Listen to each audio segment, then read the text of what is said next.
அன்பான நியோமேக்ஸ் மூத்த குடிமக்கள் மற்றும் இளைய குடிமக்கள் முதலீட்டாளர்கள் நலச்சங்கங்களின் உறுப்பினர்களே மற்றும் ஜேக் கூட்டமைப்பின் அங்கத்தினர்களே, எந்த சங்கத்திலும் சாராமல் எப்பொழுது தீர்வு வரும் என்று காத்திருக்கும் நியோமேக்ஸ் முதலீட்டாளர்களே, உங்கள் அத்தனை பேருக்கும் சுந்தர் தியாகராஜன் மற்றும் அசோக் குமாரின் இனிமையான மாலை நேர வணக்கங்கள்.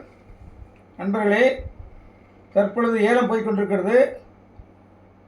எம்எஸ்சிசி ரிஜிஸ்ட்ரேஷன், எம்எஸ்சிசியில் எப்படி ஏலம் எடுக்கிறது, ஏலம் எடுத்த பிறகு 8260 டிரான்சாக்ஷன் ஃபீஸை எப்படி கட்டுறது, இது போன்ற சந்தேகங்கள், அநேக சந்தேகங்கள், எப்பொழுது பத்திரம் பதிவு பண்ணி கொடுப்பாங்க, இந்த மாதிரி நிறைய சந்தேகங்களை நீங்கள் ஆங்காங்கே கேட்டுக்கொண்டு இருக்கிறீர்கள்.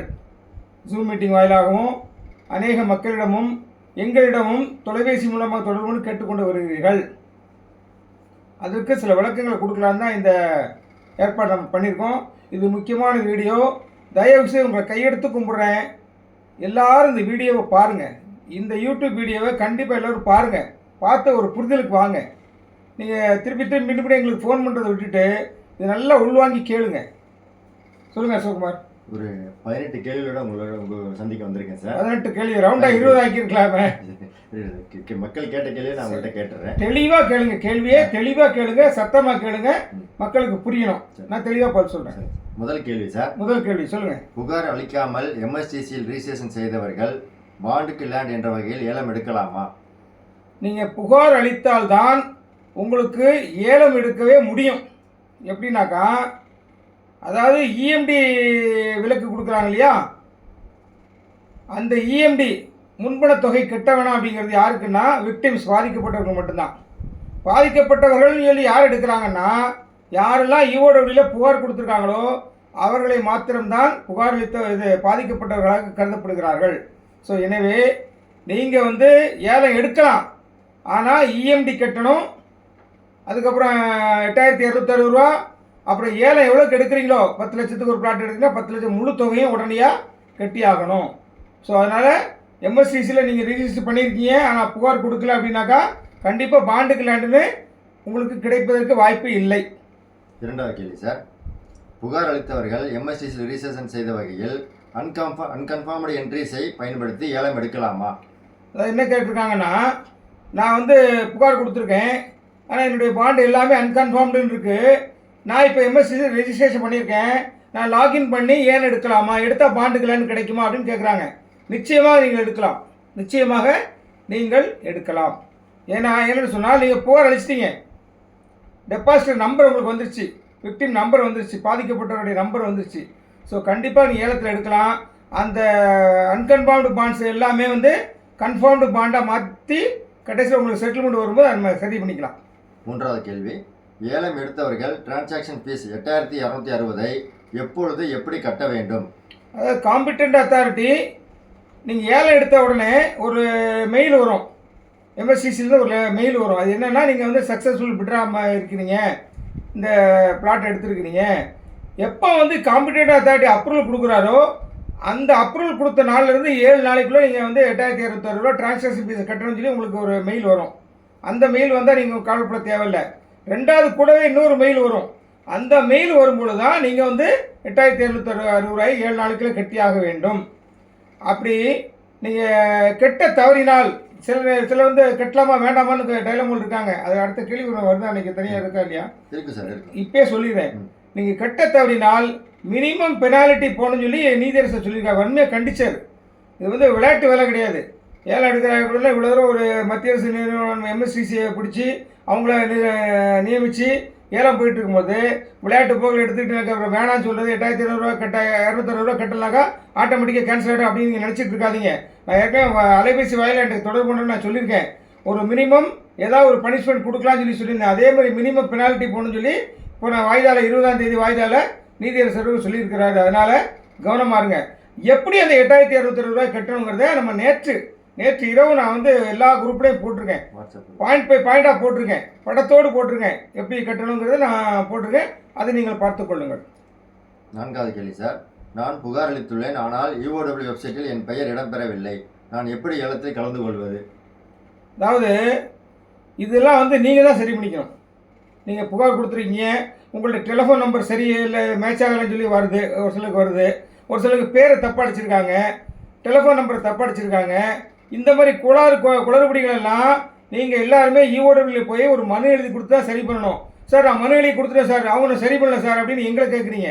இது எங்கிட்ட கேட்டு ஒன்றும் பிரயோஜனம் கிடையாது. இது நம்ம கையில் நம்ம கண்ட்ரோலில் இல்லை. இது இஓடபிள்யூ பொருளாதார குற்றப்பிரிவு காவல் நிலையத்துக்கு கண்ட்ரோல் இருக்குது. அதனால் நாங்கள் இதில் வந்து ஒன்றும் தலையிட முடியாது, தலையிடவும் கூடாது. அந்த அன்கன்ஃபார்ம்டு பாண்டு வேணால் நீங்கள் கன்ஃபார்ம் பண்ணுறதுக்கு நீங்கள் ஒரிஜினல் பாண்டே ஏதாவது எடுத்துகிட்டு போனீங்கன்னா அதை காமிச்சிங்கன்னா அவங்க கன்ஃபார்ம்டு போடுறதுக்கு வாய்ப்பு இருக்குன்னு சொல்லி டிஎஸ்பி சொன்னார்.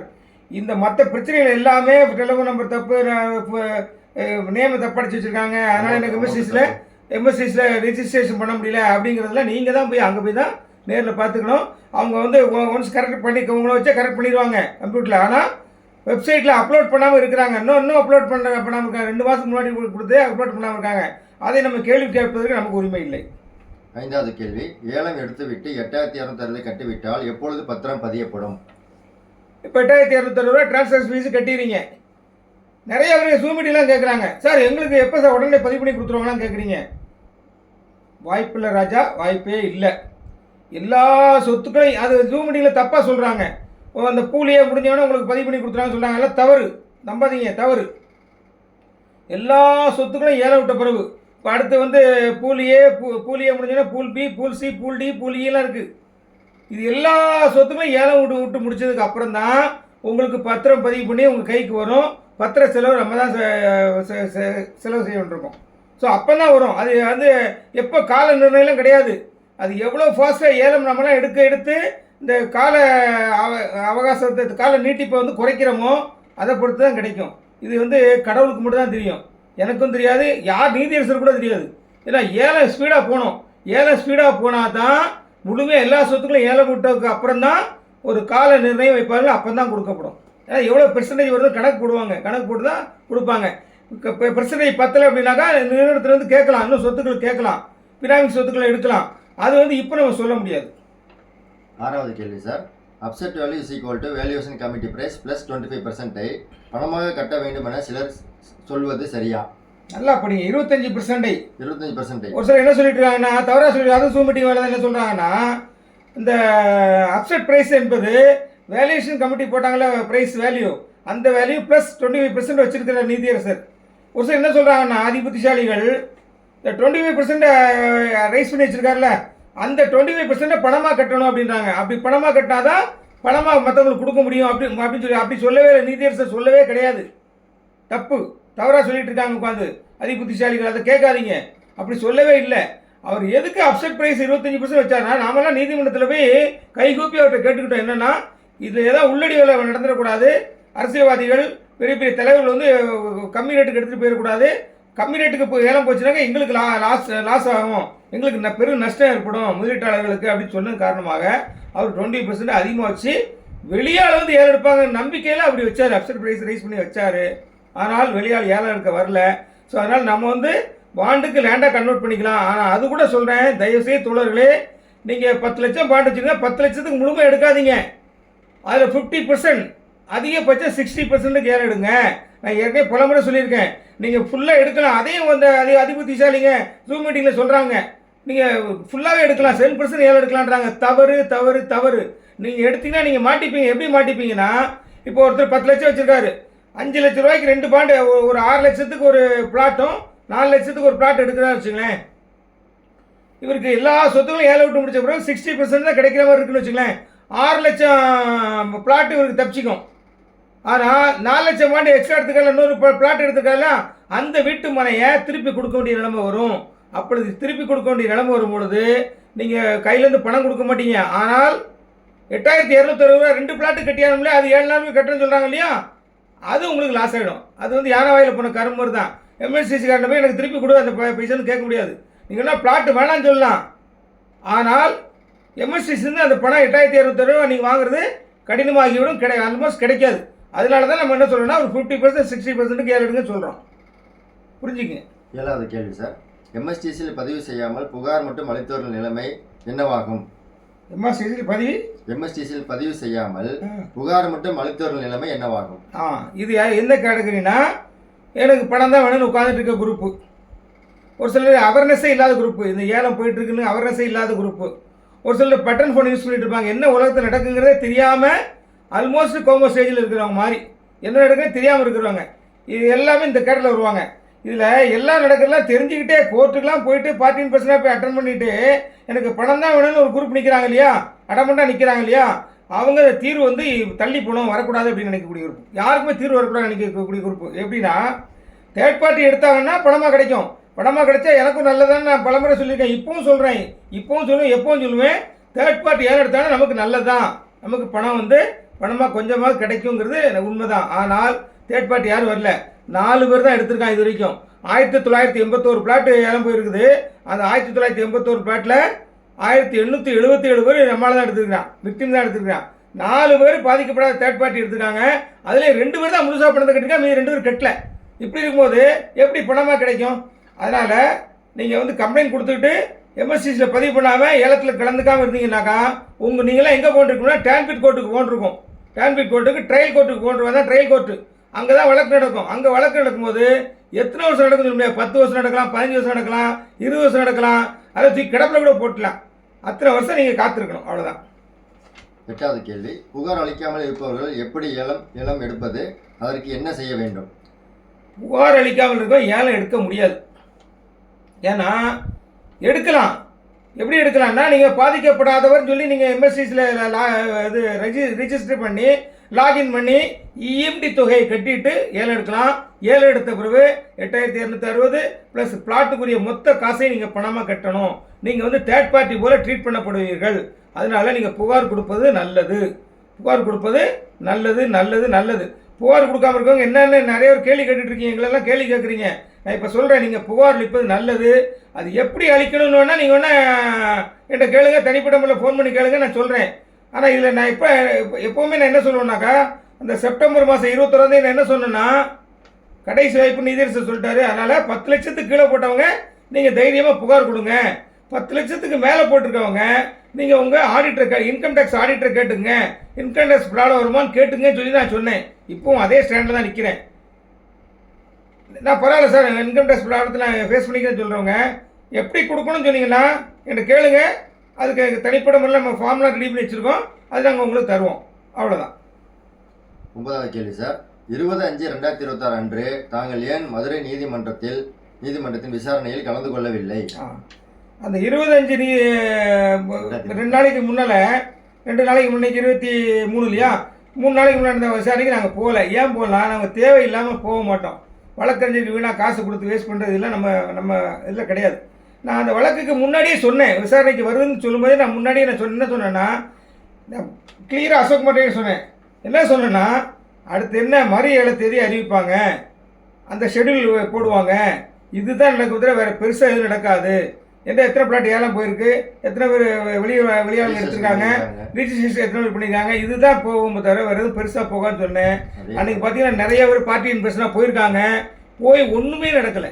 நாம் சொன்னதாக நடந்திருக்கு. அப்போ நாமளும் உள்ளே போயிருந்தா அதை நடக்கும். எதுக்கு வேஸ்ட்டாக உள்ளே போயிட்டு அவங்கள போய் தொந்தரவு பண்ணிவிட்டு கும்பலை கூட்டிகிட்டு தேவையில்லைங்கிற போல நம்ம என்ன ஏன் போலையோ அது என்ன நடக்கும் சொன்னோமோ அதான் நடந்திருக்குது. தேவைப்பட்டால் போவோம் நம்ம. 10வது கேள்வி சார், முதலமைச்சருக்காக ஏன் கடிதம் கருணை மனு அளிக்கக்கூடாது, ஏன் அளிக்க வேண்டும்? அது வந்து ரெடி பண்ணி வச்சுருந்தோம். அது ஏன் நம்ம நிறுத்தினோம்னா, நீதியரசர் நல்லபடியாக கொண்டு போயிட்டு இருக்கிறாரு. அவர் மனசு வருத்தப்படும்படியாக இந்த காரியம் வந்து இருந்துடக்கூடாது அப்படிங்கிறதுக்காக நம்ம அதை கொஞ்சம் ஹோல்டு பண்ணி வச்சோம்.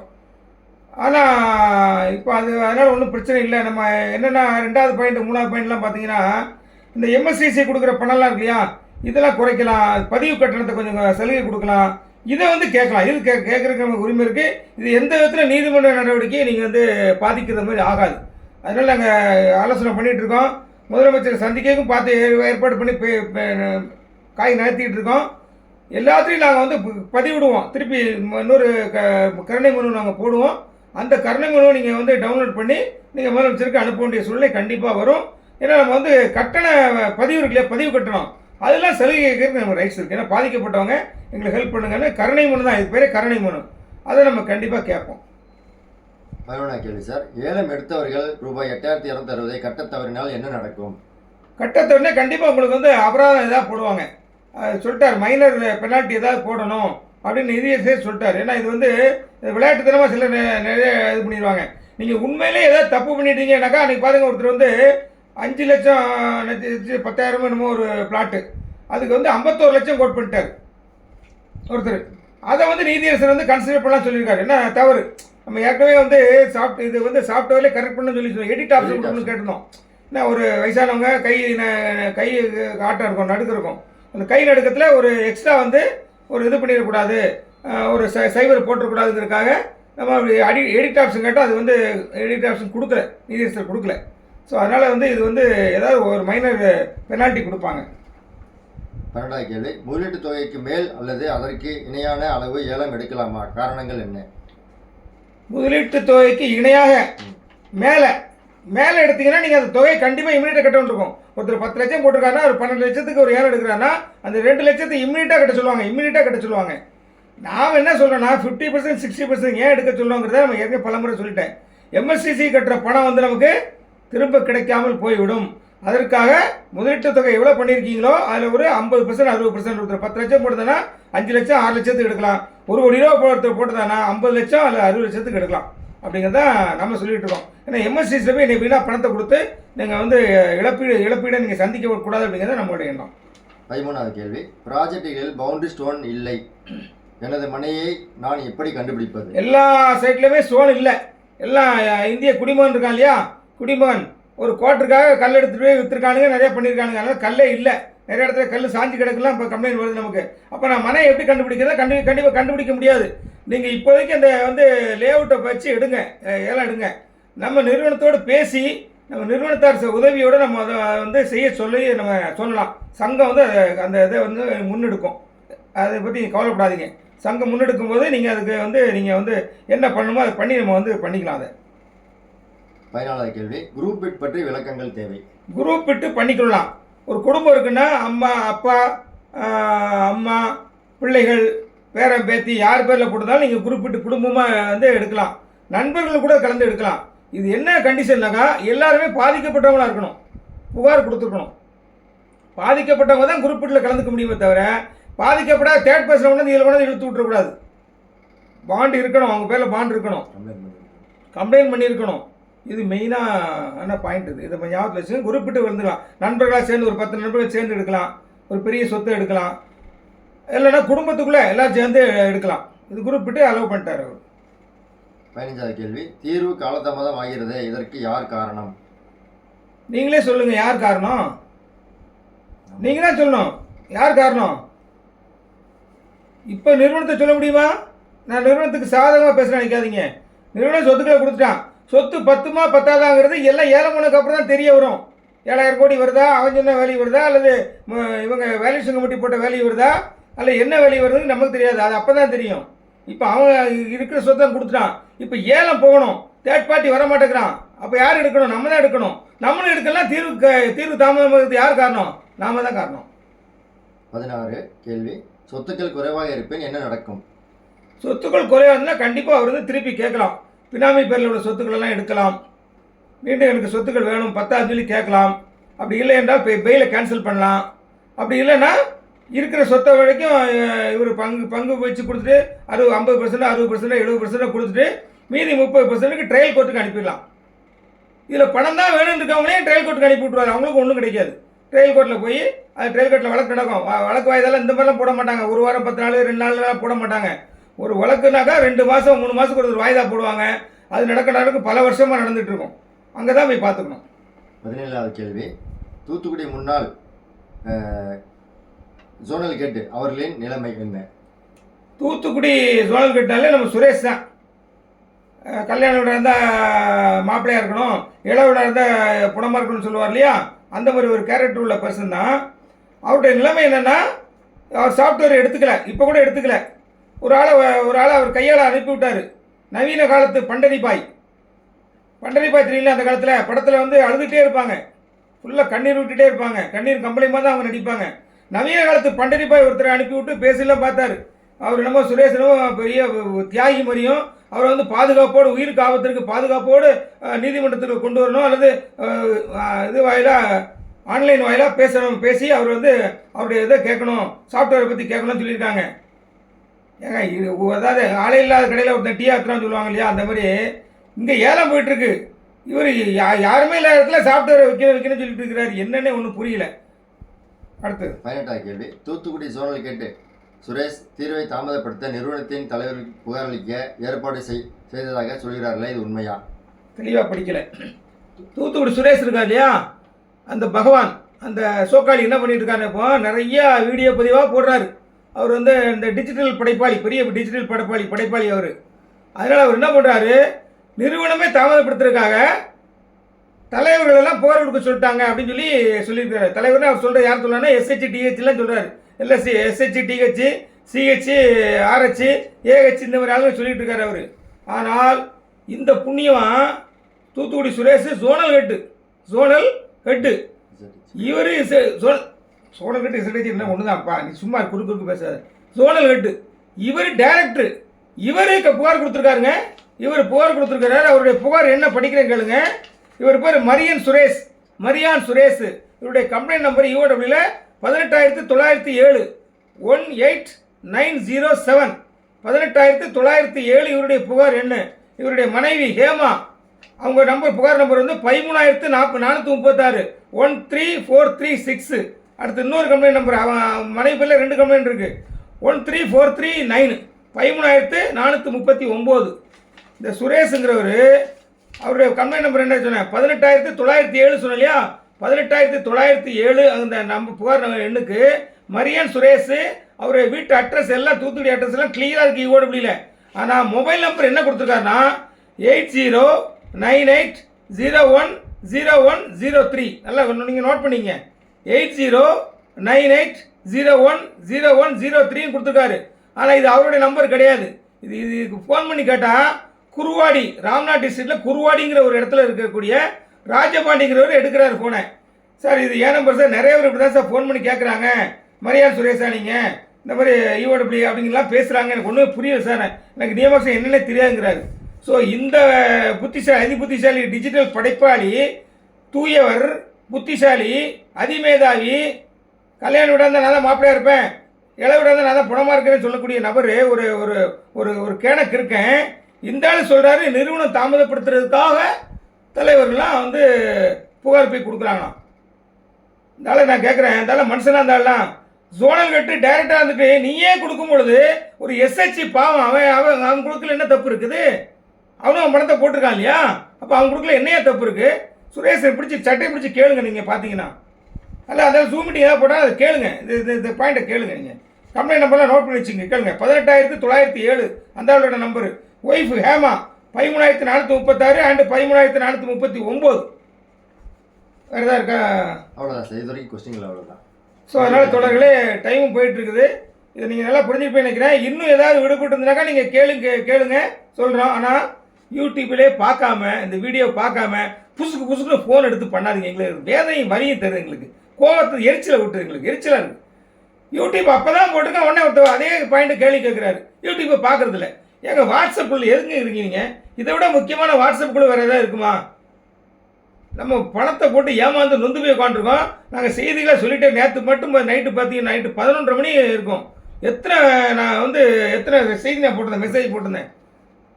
ஏழை இது வரைக்கும் எத்தனை பிளாட் ஏலம் விட்டுருக்காங்க, இப்போ அடுத்து எத்தனை பிளாட் ஏலம் வருது, டைம் ஷெடியூலு, எந்தெந்த ஊரில் எந்தெந்த டேட்டில் ஏலம் விடுறாங்க, இப்படி எல்லா தகவலையும் நான் போட்டுக்க உட்காந்து கிட்டத்தட்ட 1 மணி நேரம் உட்காந்து 22 குரூப் இருக்குங்க. 22 குரூப்பு நீங்கள் ஒன்று ஒன்றா அப்லோட் பண்ணால் எவ்வளோ டைம் ஆகும் பாருங்கள். நம்ம இவ்வளோ கஷ்டப்பட்டு போடுறோம், ஆனால் நீங்கள் நோகாமல் உட்காந்துக்கிட்டு இந்த குரூப்பை பார்க்குறதே இல்லை. உங்களெல்லாம் என்ன சொல்கிறேன்னே தெரியல, உண்மையிலே வேதனையாக இருக்குங்க. உங்களாம் நினைக்கும் போது, உங்களுக்குலாம் சர்வீஸ் பண்ணுறேன்னு நினைக்கும் போது எனக்குலாம் வந்து கஷ்டமாக இருக்குங்க. ஏதோ புளியாவில் பிடிச்ச மாதிரி பிடிச்சி நாங்கள் பண்ணிகிட்டு இருக்கிறோம். கெட்ட பேர் எடுத்துக்கிட்டு ஒருத்தன் பாருங்கள், அந்த அந்த அந்த அந்த நாய், அந்த சுரேஷன் இருக்கால, அந்த வெறி நாய் எனக்கு சேலை கட்டி விட்றான், சேலை கட்டி விட்டு எனக்கு அசிங்கப்படுத்துகிறான். இவள்கிட்ட நான் வந்து கெட்ட பேர் எடுக்கணும்னு எனக்கு அவசியமாக. எனக்கு உங்களுக்கு சர்வீஸ் பண்ணுறேன்னா சர்வீஸ் இருந்தால் தயவுசெய்து பயன்படுத்திங்க, முழுசாக பாருங்கள். நன்றி தோழர்களே, நன்றி.